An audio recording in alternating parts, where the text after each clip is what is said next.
Hay crímenes que nos persiguen porque son brutales, otros porque son incomprensibles, pero algunos simplemente no deberían haber ocurrido, y sin embargo sucedieron.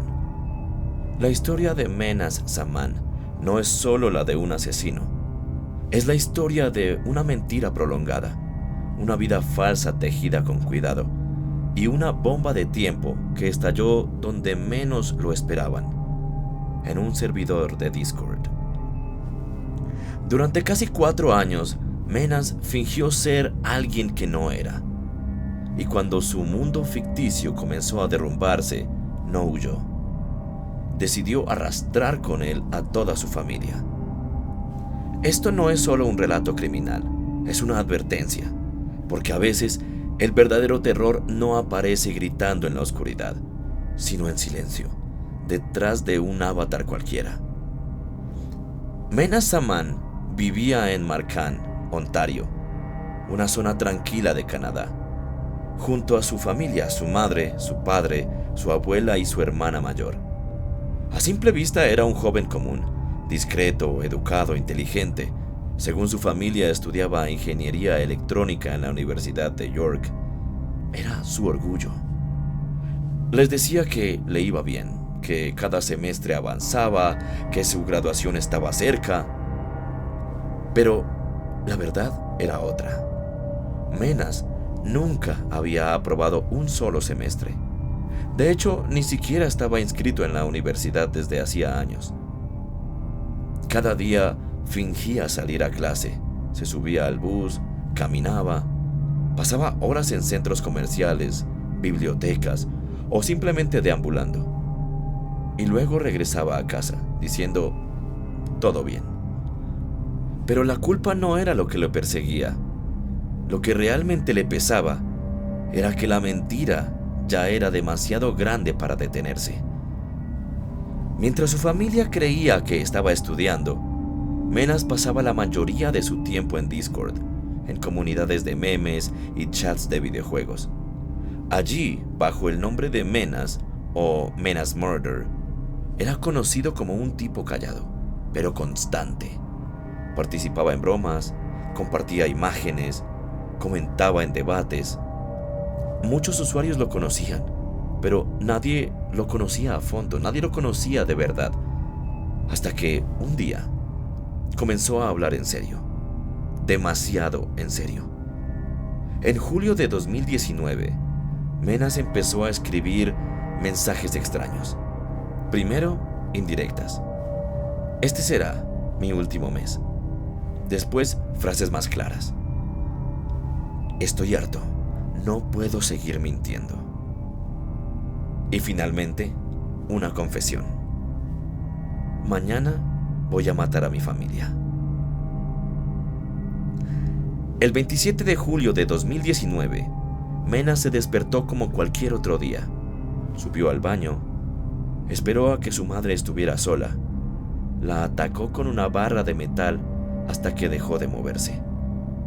A las pocas horas, su abuela entró a la casa. También fue asesinada. Horas después, llegó su hermana. Y por último, esa misma noche, su padre. 4 asesinatos en un solo día. Con precisión, con frialdad. Y lo más perturbador no fue solo que lo hiciera, sino que lo narró todo en tiempo real por Discord. El servidor donde Menas estaba no era de asesinos ni de criminales. Era un grupo común de memes, humor oscuro y temas random.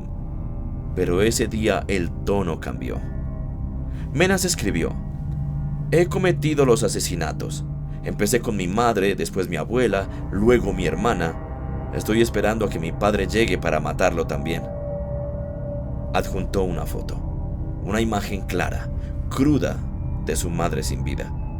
Al principio pensaron que era una broma, una de mal gusto. Pero siguieron llegando las imágenes, una por cada víctima, hasta que alguien en el servidor entendió la magnitud. Uno de los usuarios del servidor, horrorizado, comenzó a buscar pistas. No sabían el apellido de Menas ni su dirección, pero sabían que vivía en Canadá, que hablaba de su barrio y que había compartido fotos antes. Algunos usaron viejas imágenes para hacer búsqueda inversa, otros buscaron coincidencias en Facebook. Uno de ellos dio con una antigua publicación de cumpleaños donde se revelaba su nombre completo, Menas Zaman. Con eso rastrearon su dirección y llamaron a la policía. Cuando los agentes llegaron a la casa, la escena era escalofriante. El silencio era absoluto. Todo estaba en orden, hasta que vieron el cuerpo en el suelo. Menas abrió la puerta. Estaba tranquilo. No intentó huir, no negó nada, solo dijo: "Yo los maté, lo siento". En su celular aún estaban los mensajes, las fotos, los avisos.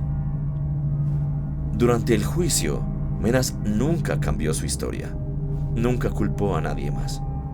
Dijo que estaba frustrado, que había fallado a su familia, que su existencia no valía nada y que había querido eliminar la vergüenza. En sus palabras: "Los maté porque no quería que supieran que toda mi vida fue una mentira. Preferí eliminarlos que verlos decepcionados". Fue condenado a 4 cadenas perpetuas sin posibilidad de libertad condicional por 40 años. ¿Qué lleva a alguien a asesinar a su familia por una mentira? ¿Es un psicópata? ¿O es una mezcla letal de presión, autoexigencia y aislamiento extremo? Menas no tenía antecedentes violentos. No tenía problemas con drogas, ni era conocido por maltratar a nadie. Pero vivía atrapado entre lo que su familia esperaba y lo que realmente era. Y en lugar de pedir ayuda, eligió destruirlo todo. Este no es solo un caso de asesinato, es un caso sobre el precio de las expectativas, sobre lo que pasa cuando alguien no sabe pedir ayuda, y cuando el mundo digital se convierte en el único lugar donde se puede confesar. Discord no salvó vidas, pero sí ayudó a que la masacre se detuviera en seco. Si nadie hubiera creído en esos mensajes, si la comunidad no hubiera actuado a tiempo, tal vez él habría seguido, o tal vez simplemente habría desaparecido. Menas fue encerrado, pero su historia sigue viva, como un eco perturbador. Porque si algo nos dejó claro este caso es lo siguiente: el monstruo real no siempre se esconde. A veces se conecta y espera que alguien lo escuche.